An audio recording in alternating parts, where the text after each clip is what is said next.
What's up, YouTube? So, decided that I would do a little discussion type video here tonight. Probably not gonna go up till tomorrow, but wanted to talk tonight about why do I throw, and conversely, you can tell me in the comments why you throw. So why do I play with yo-yos? Let's go back in time.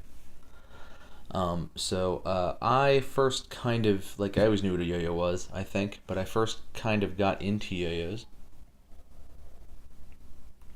back in the mid 90s. Must have been 95 or 96 when I had a buddy in middle school who came in with a Omega Fireball. This is a Spectrum. This is from around that time. It's the one that lights up, but it's basically the Fireball with lights in it. It's heavy. So he came in with a Omega Fireball to school and was like, "Oh yeah, yo-yos are great and they're really fun," and he let me play with it. So up until that point, I'd only ever gotten, I don't even know if I'd had a Duncan Imperial or a Butterfly at that point. I think I had only ever had like super crappy. See, it lights up. I'd only ever had like super crappy, cheap dollar store yo-yos that were really bad. They were basically copies of the Duncan Imperial or Butterfly. I don't have one. That actually is an Imperial. So he had one of these, and it had the transaxle system, which was brand new at the time, and it slept forever, and it was easy to play with. It was easy to throw because of the high walls and the fun shape and all that, and I was hooked. So I went home and begged my mom and dad, please, please, please, you have to get me a Omega Fireball. So they looked and looked and looked and looked, and of course they weren't in any stores that were super local to us because we lived in a crappy little town in West Virginia, just south of Pittsburgh, and they weren't in any stores local to us. So a couple of weeks later, I know my mom and dad took a trip to Pittsburgh and managed to go to a toy store, probably Toys R Us or something, and they bought me a Omega Fireball, and I was the happiest kid in the world. So I played the crap out of that Fireball. Played it for so long. Loved it. I learned how to sleep with it. I learned how to walk the dog with it. I learned how to rock the baby. All that stuff. All the first, like, 7 or 8 tricks that you learn. I learned all those. Progressed on a little more after that.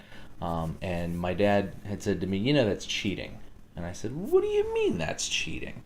And he said, well, yo-yos used to be made of wood. I was like, made of wood? What do you mean made of wood? That doesn't... Why would... Yeah, no, they were just one piece of wood, says my dad. So, this being 1996, you could buy yo-yos at kiosks at malls and what have you. So it was getting to be, at that point it was, when I had first got a yo-yo, I think it was like September-ish.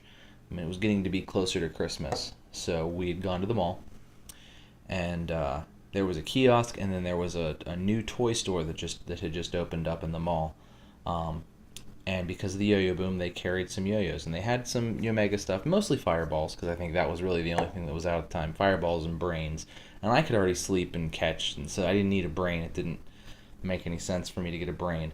But they also had a bunch of BC stuff. For those of you that don't know, BC was a company owned by Brad Countryman, and they also distributed the Tom Coon stuff. And basically what they were was this sort of like modified imperial shape, so you can see it kind of rounds in a little bit. And there were a bunch of this shape.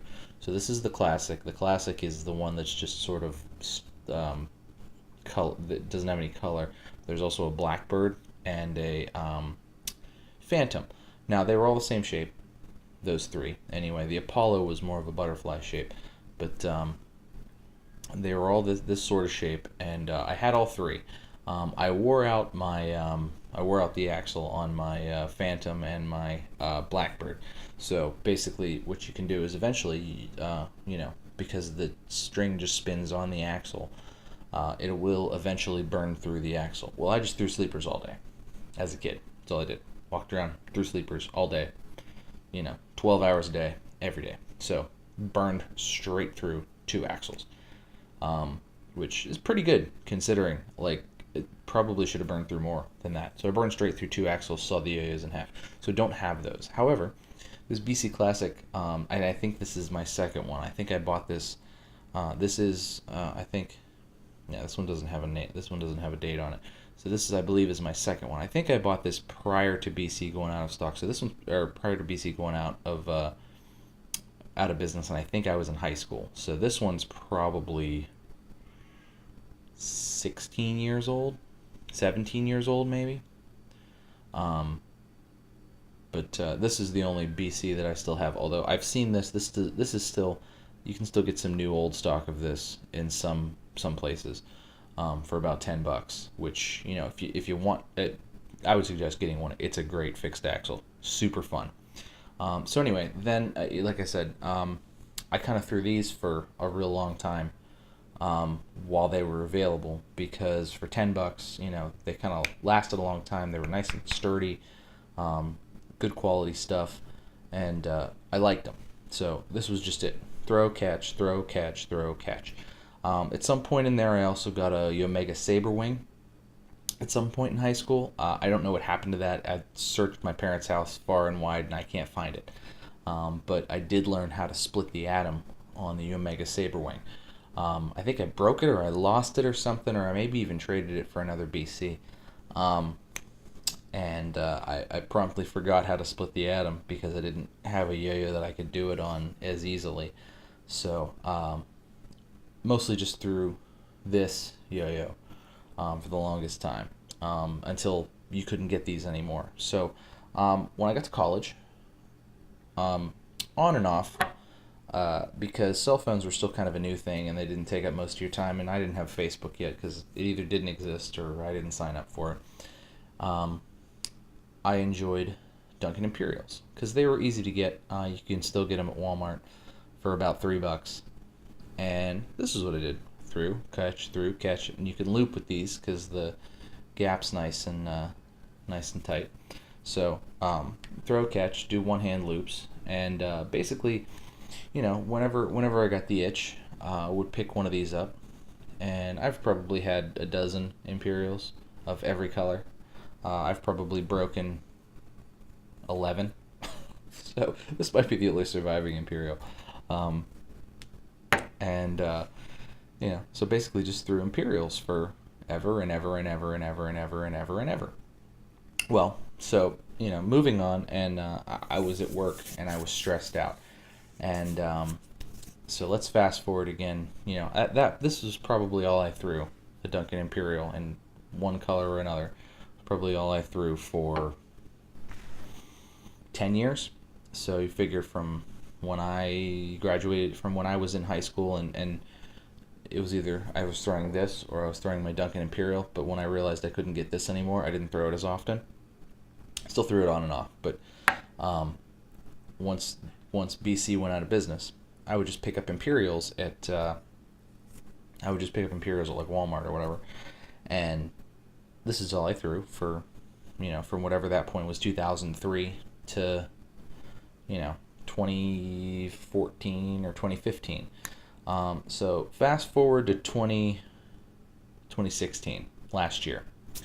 So was getting the itch, as I do from time to time, to throw yo-yo. It was a particularly stressful time at work, and needed something to do with my hands while I was hanging out doing stuff. So I went to I googled the toy stores. I work in downtown Pittsburgh. Googled toy stores in downtown Pittsburgh, and S.W. Randall came up as the only toy store that was close to me.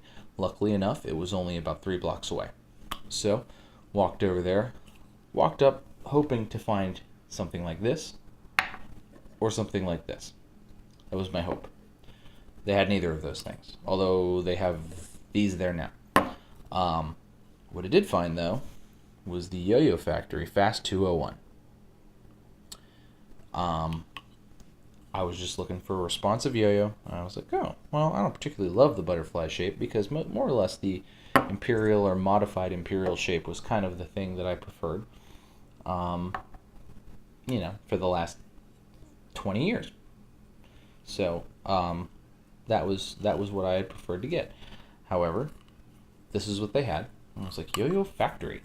And, saw a bunch of other yo-yo factories, and they have a great selection. For a toy store that's, carries yo-yos in stock, like it's a phenomenal selection. I'd never seen anything like that since the yo-yo boom had quit. So, grabbed a Fast 201 because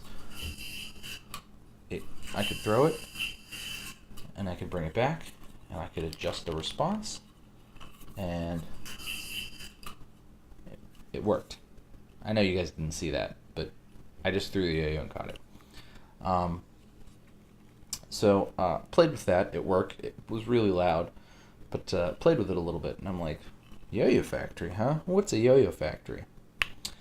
And looked them up. Just wanted to see. I saw a ton of other yo-yos there, YoyoFactory yo-yos, and I had seen guys do, more advanced tricks. Like I said, I knew how to do split the atom, so it was one of those things where it was like, I had learned some string tricks before, and I could throw a trapeze, and I could do, I could throw a trapeze on this. I could, do stuff like that. I could do a couple of things, and I had seen guys do much more complicated stuff, but I never really looked into what yo-yos they were using. I just assumed they were doing it on, transaxle type yo-yos, and they were just much, much better than me and put a lot more hours into it. And that was all there was to it. Didn't really look into it. So I looked into, YoyoFactory at that point in time. So 7-8 months ago, maybe 9 months ago. And I realized that, oh crap, yo-yos have changed a lot. This had a ball bearing. Now, ball bearing yo-yos existed. I had at some point also had a Omega Raider that had a ball bearing, a steel ball bearing in it. So it wasn't something that was all that foreign to me to put ball bearings in yo-yos. I just didn't know yo-yos had gone unresponsive and the, significant performance upgrades that had gone on over the last 10 years or so, because I mostly was just like, oh, this is cheating. Try to play on this. So that's what I'd been doing. Lo and behold, yo-yos have gotten a lot better. So I proceeded to go to Toys R Us, and I bought a Duncan Pro Z as well, because that's what was there. And it comes, this is the unmodified version, but it comes with like these modified spacers that you can put in and kind of makes it a nice H shape. And so I had it modified for a little while, and that's kind of what I went through the first intermediate bunch of tricks, probably within a week or two. I went back through and learned like split the atom, but there was a bunch of other stuff in there that I didn't know from before, and I learned a bunch of those tricks and just kind of, went through the yo-yo expert trick list and just boom, boom, boom, boom, boom. I tried to learn like one every day, and that worked out pretty good for me, until I started to kind of get through the intermediate tricks, and I sort of started to realize that while yes, and now I could do, if I was to put the spacers back into this, yes, I could do the intermediate tricks on this yo-yo, and probably some of the advanced ones too, but it was making it particularly difficult. So I had seen the more expensive yo-yos, but $10 was probably the most I'd spent on a yo-yo up until that point. So like I said, about 8 or 9 months ago, that was kind of when I decided, like, okay, if I want to get serious and start doing more tricks and stuff, I need to move it up. So I moved up to some one drops. Now this isn't the one drop that I bought at first. I think I bought it. Oh, it was brand new. So this would have been, I guess it would have been July 2016, right when they came out, brand new. I bought a one drop benchmark. Since I now have all of them, I should have probably grabbed the O. But anyway, I have all but the H, and I have an H in 2013. But anyway, so grabbed a benchmark, and that was sort of my foray into unresponsive metal yo-yos. From there, I just kind of consumed everything. Um, at the time, just to kind of give you a rundown of why I did that. So I have kids. I think I've mentioned that before.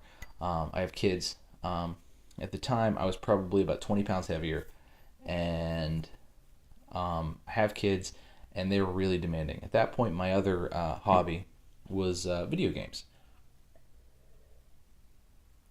And I played World of Warcraft for lots and lots of time, and I played tons of MOBAs, League of Legends, and I was playing Heroes of the Storm and all that stuff. But my children are getting a little older. When they were babies, you can really sit and do whatever you want because they don't go anywhere, they don't do anything. But my kids are getting a little older, and they were getting more demanding. So I couldn't just sit and focus on a game for hours and hours at a time. I needed to be up and mobile and moving around and talking to them. In addition to that, I wanted to kind of get, being up and around and being with the kids. I couldn't play games, but I would just sit there and play on my cell phone. Also not good. Not good for me, not good for them. But I needed something to do with my hands. Because I don't know if you have kids, like, yes, you can play with your kids, and I play with my kids a ton. But, a lot of times they just want to play, build their things, or build with their blocks, and they don't need you to be there or want you to be in with them with what they're doing. But you just need to be around. So, yo-yo kind of became the thing for me to do with my hands that wasn't sit on the couch and watch the kids and play on my cell phone. I could stand there and work on yo-yo tricks and watch my kids and walk back and forth. At the time, my wife and I were dieting as well. So yo-yo really kind of helped me like get back into shape and like lose like 20 pounds and walk around and just be with my kids. So I could walk around, throw yo-yo tricks, be with my kids, interact with my kids between, doing a trick or whatever, show them tricks. My son still gets excited when new yo-yos come. That's probably why I buy so many when new yo-yos show up, because he wants to open them, he wants to look at them. I let him throw them. I make him stand on the couch over, carpet, but I let him put them on his finger and, throw them and throw a sleeper. And, it's kind of one of those things where it's sort of become a little bit of a bonding thing. It's since, kind of progressed since then. I've kind of worked my way through a lot of the tricks, and I can do a lot more tricks than I ever could before. And I feel like I'm getting a lot better. I get better every day. And, I try to chronicle that a little bit through this YouTube channel. But for the more or less, that's really why I throw. It's helped me kind of lose some weight. It's helped me kind of be interactive with my kids. And it's really helped me kind of stay focused and really been a great stress reliever for me. And I feel like, instead of having to sit and like play video games or play guitar, that's my other passion, and a lot of you guys know that, is the guitar is my other like hobby. But I can't go and sit and play guitar in the basement loud. I play metal. I can't play electric guitar loud in the basement, for 2 hours a day while the kids are awake, because I should be up here paying attention, watching them. And I can't play while they're asleep because it's too loud. So this kind of became my thing, my stress reliever, my way of being me. So anyway, guys, that's why I throw. Why do you throw? Tell me in the comments. Thanks for watching. Really appreciate it. So way over 300 subs at this point. I'm pretty excited about it. I didn't know if I'd ever get here when I first kind of started the channel. Still thinking about doing still definitely going to do a giveaway once we hit 500. So like and subscribe if you've made it to 20 minutes that I've rambled on about my life and why I play with yo-yos. Cheers to you, man. That's awesome. But anyway, guys, thanks for watching. Cheers to you. Like and subscribe. And I'll see you next time.